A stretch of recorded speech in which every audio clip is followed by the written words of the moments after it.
कोई चीज़ या चमत्कारी माला नहीं पहनी। मेरे माथे पर कोई तिलक नहीं। मैंने हाथों की रेखाओं या माथे की रेखाओं में भविष्य नहीं तलाशा। मैंने कभी वास्तुकला का ध्यान नहीं रखा।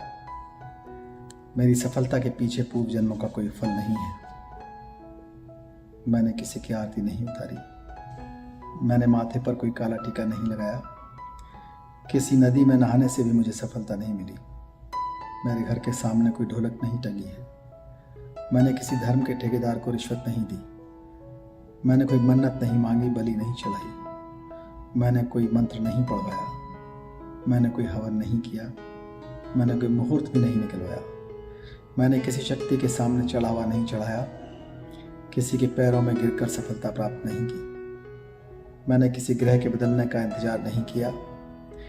मैंने किसी उपहार की बोली नहीं लगाई। मैंने अपने शरीर, मस्तिष्क और व्यवहार पर नियंत्रण रखा।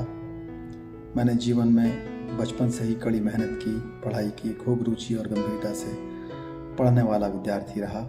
जब फेल हो गया और अधिक परिश्रम से पढ़ाई की और ध्यान से पढ़ाई की, नई रणनीति तय की, अपना समय प्रबंधन किया, गुरुओं से मार्गदर्शन लिया, माता पिता से प्रेरणा व आशीर्वाद लिया, मित्रों से सहयोग लिया, उधार लिया, सफल लोगों से जलन नहीं की, अपने से अधिक सफल लोगों से मार्गदर्शन लिया, उनकी खासियत देखी, उनकी कमियों को महत्व नहीं दिया। मैंने महामानव बुद्ध, सावित्रीबाई फुले, ज्योतिबा फुले, बाबा साहब डॉक्टर अम्बेडकर के जीवन संघर्ष और उद्देश्य को समझा और नैतिकता के रास्ते पर चला, विज्ञान के रास्ते पर चला। मैंने पुरानी परंपराओं, उत्सवों पर समय, धन और ऊर्जा नहीं गंवाई। अपने चरित्र को बनाए रखा तथा रोजमर्रा के झगड़ों से स्वयं को बचाया। किसी प्रकार का नशा और अहंकार से अपने आप को बचाया। दूसरों की हंसी उड़ाने की जगह मैंने दूसरे की कमियों को सीख की तरह माना।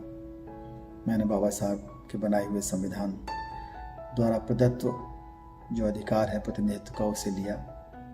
मैं जो भी कुछ हूँ बाबा साहब डॉक्टर अम्बेडकर के कारण हूँ। इस बात का बदला मैं संविधान की रक्षा करके चुकाऊंगा। मैं पे बैक टू फैमिली और पे बैक टू सोसाइटी करके चुकाऊंगा। मैं समाज के पुनर्निर्माण के लिए सदैव तत्पर रहूंगा। मैं अपने सभी गुरुजनों के प्रति कृतज्ञ हूँ। मेरे माता पिता, भाई बहन, परिवारीजन आदि सभी ने मेरे जीवन को संवारा है। मैं उनका सदैव ऋणी रहूंगा, उनका ध्यान रखूंगा। साथ ही मैं अपने परिचितों, मित्रों, छोटे बच्चों, विद्यार्थियों से यह अपील करता हूँ कि वह किसी अंधविश्वास के भ्रम में न पड़कर मेहनत